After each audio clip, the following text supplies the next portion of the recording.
Hi, everybody. Welcome to the Navajo County Service Station. My name is Bryan Layton. I'm the county manager, and I'm joined today by Catrina Jenkins, our emergency management manager. Hi, everybody. Hey, thanks for being here, Kat. Thanks for having me. So this month is kind of special. We have National Preparedness Month. National Preparedness Month. Yes. Okay. And the board issued a proclamation on that as well, supporting that effort. Yes. They support it every year for me, and it is an honor to have them do that for me. Very cool. And our county is very beautiful, very diverse, very big.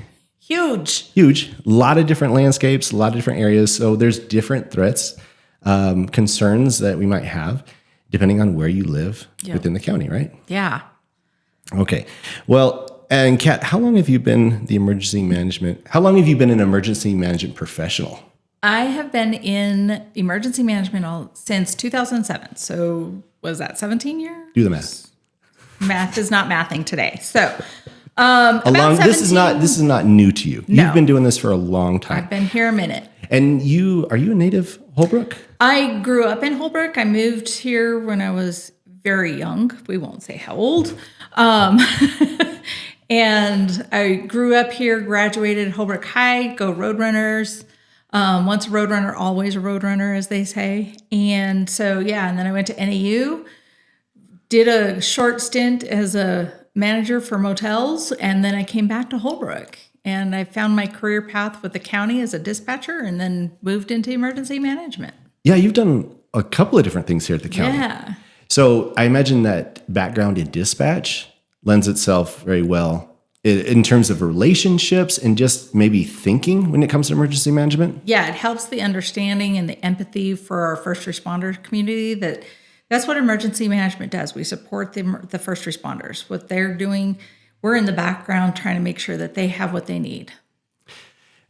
In your role, let me just emphasize that you're not the one actually delivering those frontline services. You're coordinating in the managing in the background. Yeah. I'm not out there with the hose fighting the fires. I'm not, I don't have a bulletproof vest, and they won't give me a gun, and it's probably a good thing, even though I'm a pretty decent shot.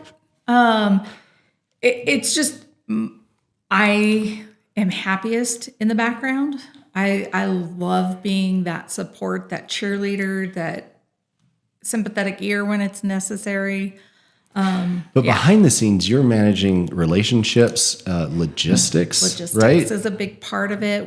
Communications. Yeah, the communications in a lot of different ways. The public outreach, the alert system, communications, the emails with the partners. So communications is huge. If we're not over communicating, we're not communicating enough. It's one of my favorite cat-isms. Now, Kat, you've seen firsthand how quickly emergencies can unfold. What's one moment that's really shaped your approach to preparedness? I love this question because disasters happen everywhere, every day, unfortunately. Most recently, the one that impacted my heart the most was the flooding in Kerr County, Texas. Originally, though, going in the Wayback Machine, I would say the 2010 winter storm was the hugest impact that really showed how much different agencies in our community could come together. We formed a mutual multi-agency coordination. Sorry, some of my acronyms don't always want to come together. I know the acronym, but not how to spell it out. And so we were working with our tribal partners and our local partners, the state, National Guard was here. It was huge because it was literally the whole northern half of the state that was impacted. So, and then we had the floods right after the snow. So it was a lot. And that brings up a good point. When we have an emergency, it's usually too big for any single agency to handle, right? It can't, yeah.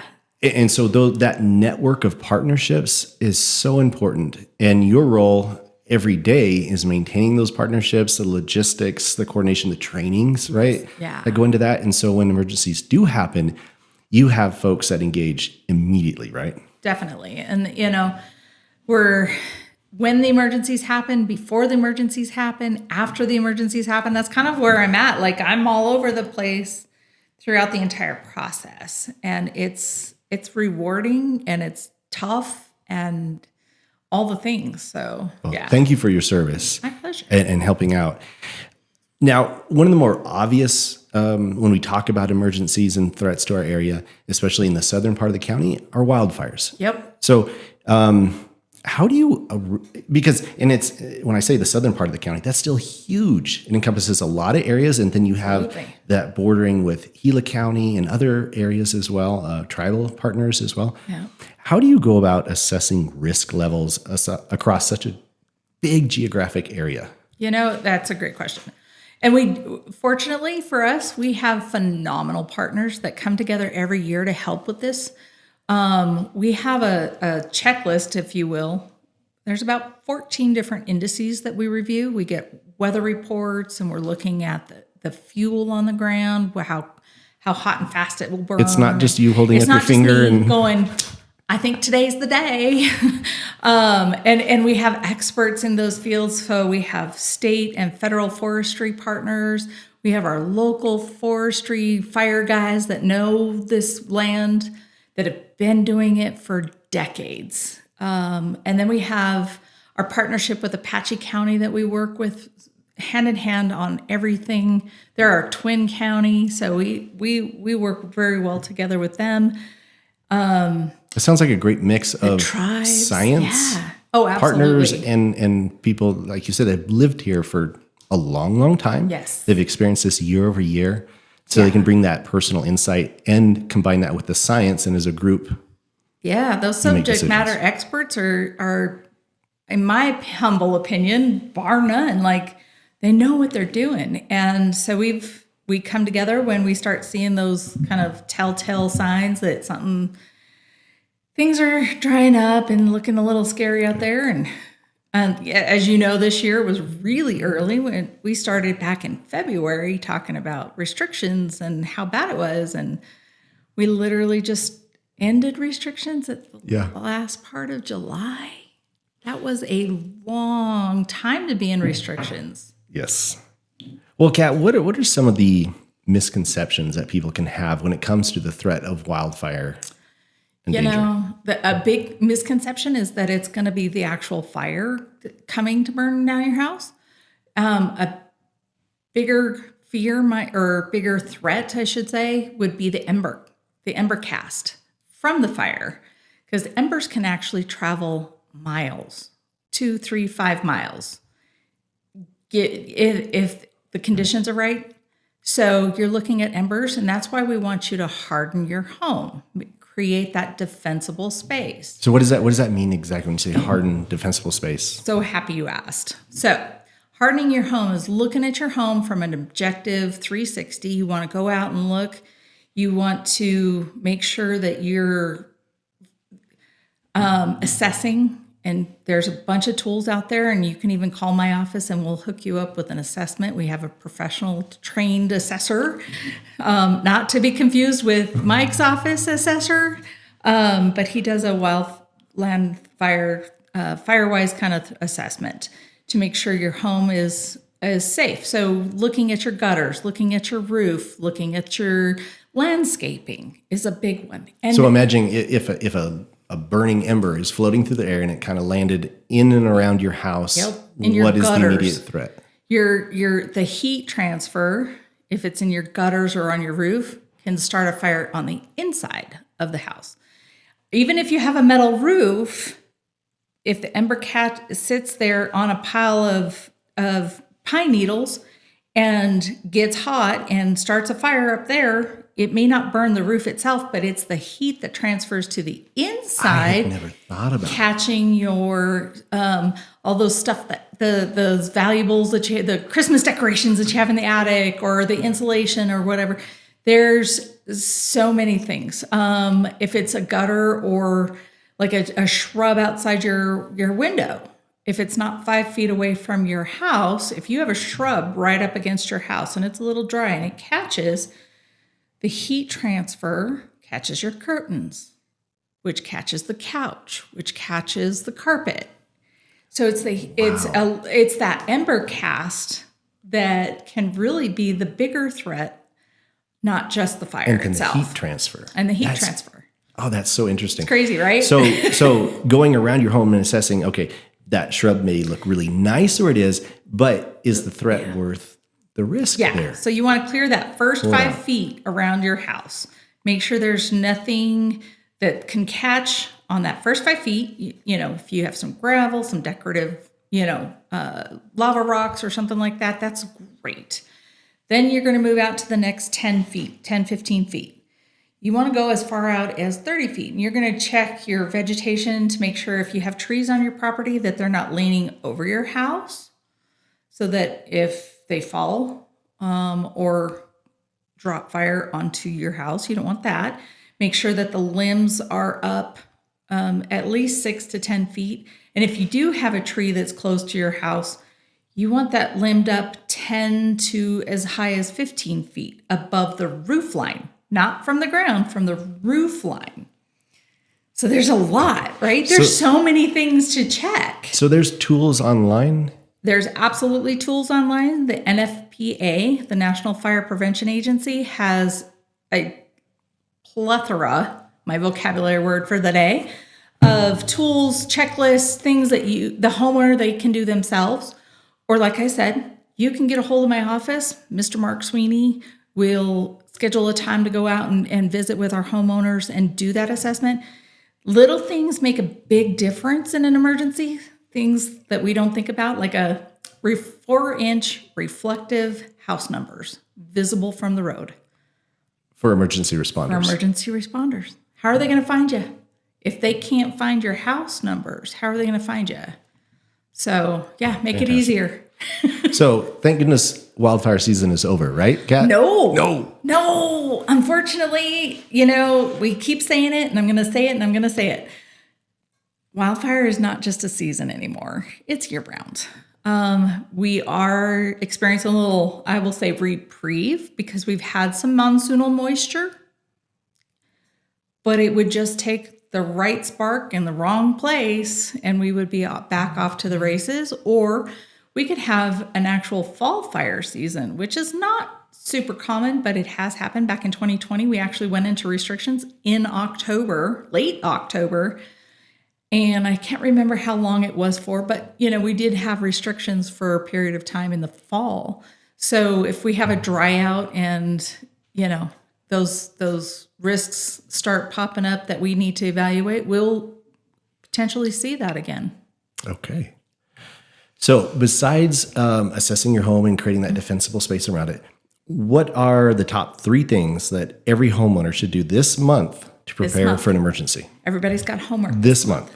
The top one that I keep preaching from my soapbox is the emergency financial first aid kit.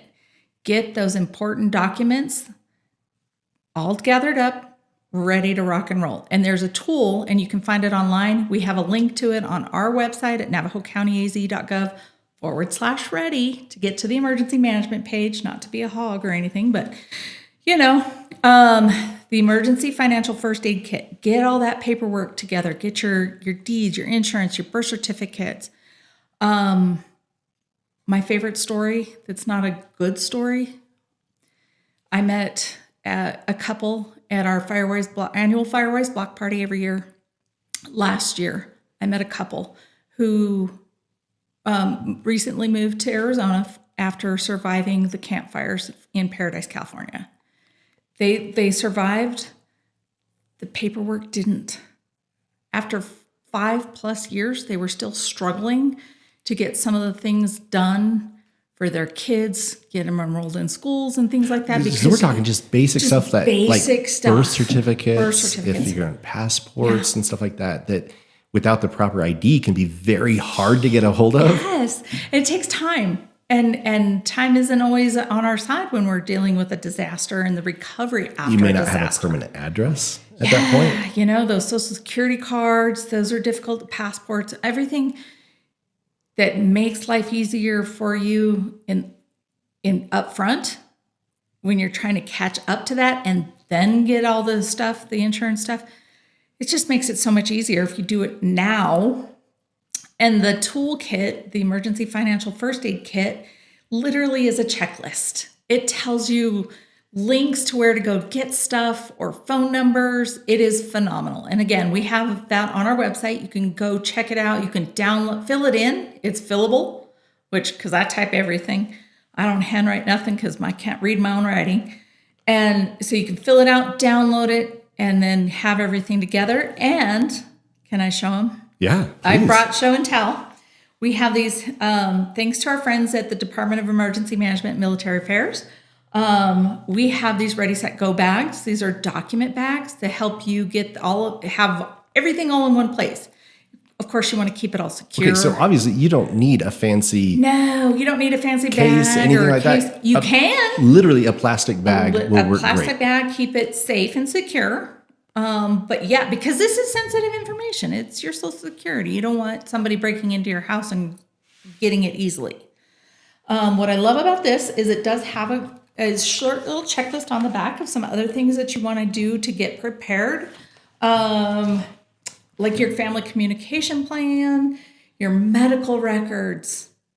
Who's going to remember your dosage of that medication you take every day? I can't remember on a good day, let alone when I'm stressed. I can't even imagine. Those priceless items, photos, sentimental things that you want to keep. You can throw all that in here. If you need one, come see me or get a hold of me. My contact information is on the website. And we'll have it posted here. And we'll get it on here.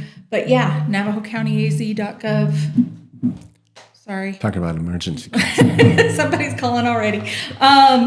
So you have your financial first... What do we call it? Emergency financial first aid kit. Emergency financial first aid kit. Okay, that's number one. Number one. What's number two? Having your normal other kit, your go kit, your grab and go kit, or your shelter in place kit. So your non-perishable foods, again, medication, stuff for your pets, a can opener, flashlights, blankets, clothes. That's your grab and go kit or your How much time should you plan on being prepared for? In your go kit, are you talking? That is such a great question. 1 day? No. Talking 2 days? What would you recommend? I would recommend no less than 10 days. And our most recent example of why, the Greer fire in our neighboring Apache County, they were evacuated for 6 days. And the folks, I'm going to say this, if you choose not to evacuate, not my personal favorite plan, but if you choose not to, you may be faced with no electricity, potentially no running water, no access to emergency services because they're out fighting fires or responding to whatever. So you have to be self-reliant for the entire duration that evacuation order is in place. Okay. So, and I'll put it in a plug. Last, was it March that we did our first wildfire expo? Yes, this past March, March 25th, I think. I don't know. But yeah, it was late March. And it was great. It was great. So keep your eye out for that next year. Yes. We had a ton of partners, ton of education, and not just come and learn. We actually had things for you to make your own. Yes. Generous donations from local partners, Home Depot and some others. Lowe's, Home Depot, our businesses across the county came together and provided raffle prizes. Well, it was fantastic because huge. My family came and we got a tote that was provided. We were educated on what needs to go in there. We got a lot of stuff to start our kit. And so we got home ready to go. And then we just filled it in with some other essentials. Yeah. And now we are set. Yeah. So awesome that we could help out with that. So we'll look for news on that for next year. We want to do that again. Yes. So come and get educated, get prepared. Okay, so that's two. That's two. What's the third? The third one, communication strategy and evacuation strategies. So I'm going to kind of tie those together because communication with your family, have that communication plan, and that should be part of your document bag. Make sure everybody knows who to call or why. Because you don't know when it's going to happen, right? Kids could be at school or an and you're at work playing at friends. Yep. And where you're going to meet up, and one thing I highly recommend, have them know and yourself know an outside of the area contact. So someone that lives outside of this region. So whether it's Phoenix or California or New Mexico or Utah, someone away from here that wouldn't be directly impacted, that you can all reach out to and check in with that person and be like, okay, everybody's checked in. You're going to meet up here. Because if we evacuate, we're going to set up a shelter and you can go and get everybody reunified at that location and all of that. But sometimes that's going to take some time. If the kids are at school, the buses are going to take them there. We've already talked to all the schools. They've got a plan for that. The school buses will take the kids and take them to that location wherever it needs to be. We have pre-identified locations. I'm not going to give you the whole list because it's a lot, because we never know where that threat's coming from. So we don't know which direction we're going to have to pivot at any one time. You're ready to respond. We're ready to go where the need is. Yeah. So the communication plan is a huge one. Not just for your family, but with your neighbors and your friends. So checking on those next door neighbors, especially if you have someone that maybe is mobility impaired or elderly that may have a harder time getting out. If there's someone that's limited on their vehicle or, availability or something like that, you want to check on those folks. We don't want to leave anybody behind. The thing is, there's not enough responders for everybody. We just, plain and simple, they're going to do everything they can. We're going to notify everybody that we can as fast as we can, when we can. But to have a truly resilient community, and that's my job, is to work towards that goal of building a resilient community, we have to rely on each other. It takes a whole village, as I like to say, because everybody's got to depend on each other to help each other out. Fantastic. Thank you, Kat. Yeah. Okay. We've talked about our home. Yes. What about our vehicle? Please have a little kit. And it doesn't take a whole lot. Can I show them what we have for our county vehicles? Yeah, because the county actually went through an initiative here fairly recently, and that was you. Well, not just me, you a couple had other some people. other folks, but you helped drive this initiative to make sure that each county vehicle had some staples to be prepared. Just a few things. Here's where it is. So we have a little emergency triangle. So if they get into an accident, they can quickly set this up. It doesn't require batteries or any special equipment. We have a little, just mini first aid kit, something that's going to keep them going if they get a boo-boo. A little emergency blanket. If it's cold, this is going to keep you warm. This is one of those Mylar ones. Love those. Not super comfortable, but it does the job. But it will keep you, it will retain that body heat. A flashlight. One that does not have batteries. It's a hand crank one. And of course, I grabbed one that doesn't want to work today. Well, it does have a flashlight and it does have a lock. Oh, that's why. Because the lock was in place. So you just crank it up and it goes. And it's great. So I don't have to worry about batteries going bad or replacing batteries. We have a flashlight. And then last but not least, we have a handy dandy window breaker and seatbelt cutter. This is a 2-for-1 kind of tool that you can easily grab anywhere. One thing I will say, Walmart has these kinds of kits already put together for you. Very reasonable, like $20.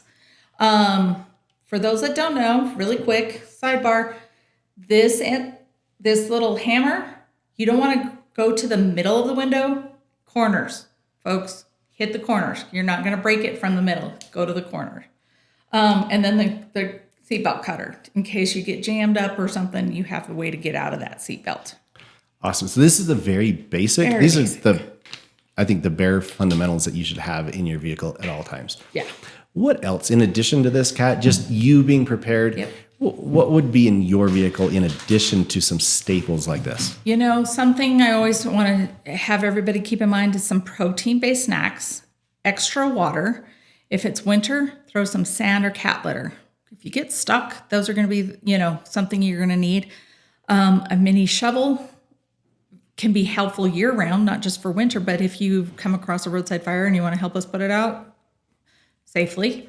If you're not comfortable, don't Not recommending anybody get themselves in trouble or get hurt, but those shovels can come in handy. And again, super reasonable wherever you get a camping gear or something. Extra pair of socks or two. And here's why. You want to keep your feet warm. I was doing really good, Kat, in my emergency list until you came to socks. So I hadn't thought of socks. You got to keep your feet dry because your feet, it's kind of like your head. You lose a lot of heat out of your head. So you like an extra hat. But socks will also can be doubled up. If your feet are dry and warm, great. You can use your socks as mittens. Okay. Keep your hands warm. They're dual purpose. We're all about dual purpose and make sure that, there's two furs in there or more. I've got to go work on mine now. A couple other things. Know your evacuation routes. How do you know?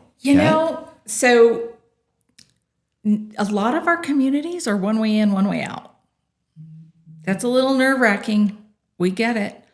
So planning early is going to be our best bet there. If you know of the evacuation routes, like some of them, there's some gates that go to forest roads areas. You're going to have to kind of push through a gate. That's acceptable in an emergency. Everybody knows. Do that.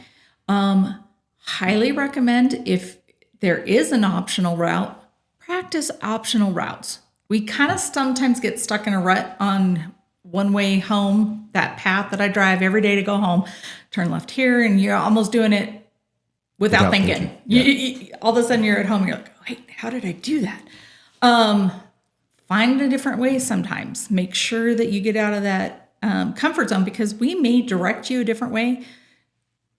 For one, it could be just to get those fire apparatus or law enforcement vehicles in, and they're big vehicles. Some of our roads are not very wide, so you're going to have to share the road. And that, could cause some congestion. So we want to make sure that we're practicing those kinds of things. Okay, well, let's talk about that communication then. Talk to us about what's the best way for a resident to I know this is your most favorite thing in the world, Kat. So how do residents get plugged in order to be notified when there is an emergency? So glad you asked. Ready Navajo County. It's our alert system. You can sign up online. Again, at our website, you'll find the link, navajocountyaz.gov/ready. It'll take you right to the page that tells you about our alert system. You want to sign up. Be notified about on the way you want to be notified, whether it's a cell phone, if you still have a landline, email, text message, however you choose.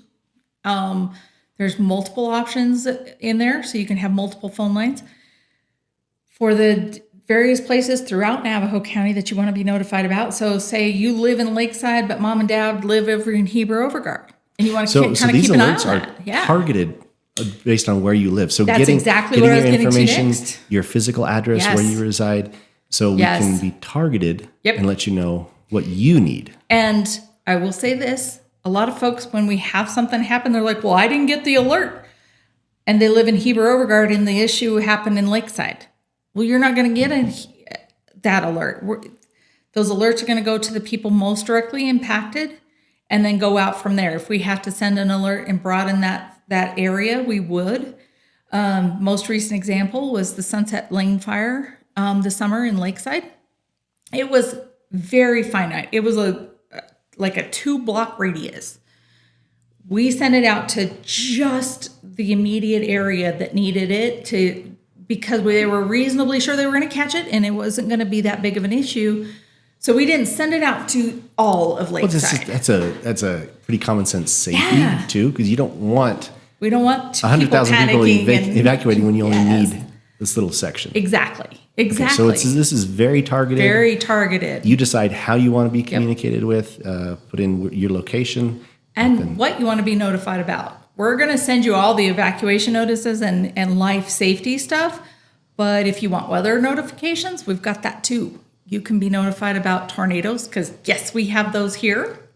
They're not the F5s from the Midwest, but we do get damaging tornadoes in northern Arizona. Earthquakes are not so common, but we do get some shake, rattle, and rolls. Floods, a big one. We've had some flood issues, so we're going to notify you about that. Severe winds, heavy winter, stuff like that. Awesome. Yeah. Ready, Navajo County. Kat, this is awesome. So to end here, if you could leave our listeners here with one message this Preparedness Month, what would that be? Start now. Start today. Do the little things. Even if you just take one little chunk of this, that because we've talked about a lot of things, so there's a lot of folks that this might be a little overwhelming. Start with something, anything. Get that. Well, let's break it down because we have paperwork. talked about a lot, Yeah. but it really isn't. So one is just go online real quick. Yep. Sign up for the alerts. Ready? Get the alerts. And where do they go for that again? NavajoCountyAZ.gov/ready. So sign up for alerts. Yep. Take you 30 seconds to get that done, right?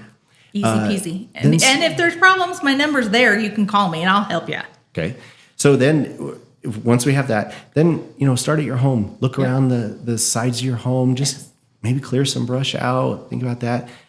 Get some financial documents together. Yes. Have a few staple emergency supplies in your car and in home. And That's at work. not that bad. We forgot to talk about work, but you want to have a little kid at work too. Because you never know where you're going to be or who you need to help. Who could use your hand? You talked earlier about being in contact with your neighbors, your community. Yeah. Be a part of that network Yes. to help lend a hand where I need to. Because you never know, those emergency supplies, you may not need them, But somebody your else neighbor might. Yeah. And the Lakeside Fire, again, the Sunset Lane Fire, out of that came a whole neighborhood got together. They shared some cookies and got together and said, well, if I need help, you'll come. If she needs help, you'll come. A whole neighborhood got together after that incident because they realized how much they were going to need help from each other. It was phenomenal. Best heartwarming story of the whole summer for me. I love it when our community truly does come together to support each other. Well, fantastic. Kat, thank you for everything that you do every day. Thank you for the partnerships that you cultivate and that state of readiness that you are there to help out if we need it. Thank you. Thank you. Well, thank you for joining us for the Navajo County Service Station. We'll see you next time.